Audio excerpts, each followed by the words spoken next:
ঠিক ন্যায় পাব লাগিব আৰু যিসকল ছাত্ৰ ছাত্ৰীয়ে সমৰ্থ পোৰ্টেলৰ বিকলতাৰ কাৰণে বিফলতাৰ কাৰণে শিক্ষা বিভাগটোৰ অপদাৰ্থতাৰ কাৰণে শৈক্ষিক অন্যায়ৰ সন্মুখীন হ'ল তেওঁলোকৰ যাতে কোনো কাৰণত শিক্ষাবৰ্ষ নষ্ট নহয় তাৰ ব্যৱস্থা কৰিবলৈ অসম চৰকাৰক দাবী জনাইছো ফি ৱেভাৰ স্কিমৰ জৰিয়তে ছাত্ৰ ছাত্ৰীক বিনামূলীয়াকৈ নামভৰ্তি কৰা হয় আমি ভাল পাইছো ছাত্ৰ ছাত্ৰীয়ে বিনামূলীয়াকৈ নামভৰ্তিৰ সুবিধা পাইছে ভাল হৈছে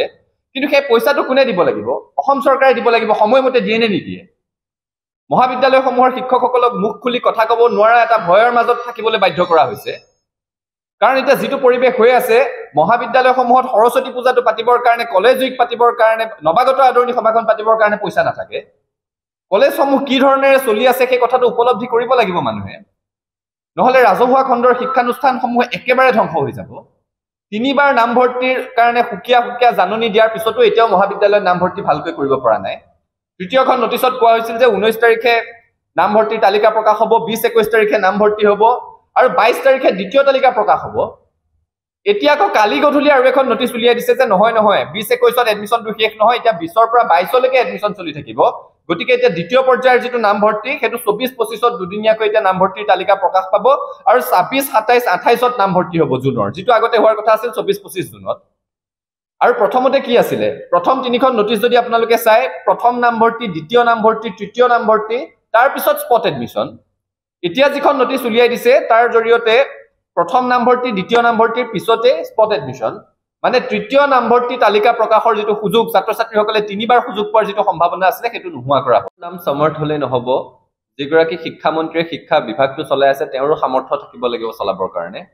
এই মন্ত্ৰীগৰাকীৰ দিনত অসমৰ ৰাজহুৱা শিক্ষা খণ্ডটো একেবাৰে ধ্বংস হোৱাৰ উপক্ৰম হৈছে এই কথাটো সদৌ অসম ছাত্ৰ সন্থাই আমি বাৰে বাৰে কৈ আহিছো আৰু শিক্ষা মন্ত্ৰীগৰাকীক যদি প্ৰশ্ন সোধে তেওঁৰ মতেদি কোনো এপদ একো ভুল নাই তেওঁৰ মতেদি শিক্ষা ক্ষেত্ৰ একো ভালকে চলি আছে তেওঁৰ মতেদি সমৰ্থ পোৰ্টেলৰ একো ভালকে চলি আছে কিন্তু অসমৰ সকলো শিক্ষাগুৰুৱে মিছা মাতি আছে তেন্তে সকলো ছাত্ৰ ছাত্ৰীয়ে মিছা মাতি আছে সঁচা কথা কৈ আছে হৰিচন্দ্ৰ হৈ আছে কেৱল আমাৰ শিক্ষা মন্ত্ৰীগৰাকী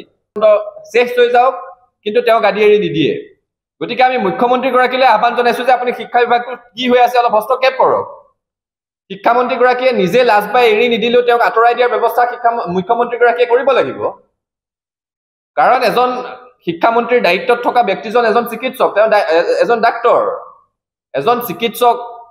তেওঁ উচ্চ শিক্ষিত এজন ব্যক্তি তেওঁ শিক্ষামন্ত্ৰী হৈ থকাৰ পিছতো মেডিকেল এডুকেশ্যনটো মুখ্যমন্ত্ৰীয়ে নিজৰ লগত ৰাখিছে গতিকে গম পোৱা যায় দক্ষতাটো মুখ্যমন্ত্ৰীক প্ৰত্যক্ষভাৱে দাবী জনাইছো যে এইগৰাকী শিক্ষামন্ত্ৰীক পদত্যাগ কৰিবলৈ বাধ্য কৰক নেশ্যনেল টেষ্টিং এজেন্সিয়ে অনুষ্ঠিত কৰা যিসমূহ পৰীক্ষা প্ৰথম নিটৰ বেলিকা কেলেংকাৰী অভিযোগ উত্থাপন হ'ল চৰকাৰে গাত দিবলৈ চেষ্টা কৰিছিল উচ্চতম ন্যায়ালয়ে যেতিয়া এতিয়া কঠোৰ স্থিতি ললে যে কোনো কাৰণত এইটো কথা গাত দিব পৰা নাযাব ইয়াৰ তদন্ত হ'ব লাগিব তাৰ পিছত তেওঁলোকৰ গাল উৰিছে তাৰ পিছত নেট পৰীক্ষাটো কিমান উচ্চ শিক্ষিত ছাত্ৰ ছাত্ৰীৰ সপোন থাকে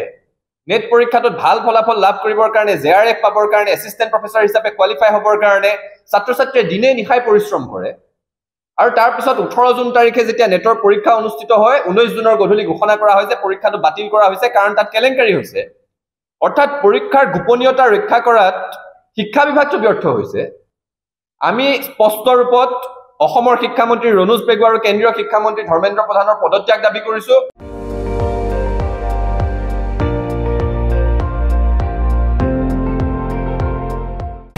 আপুনি চাই আছে ND24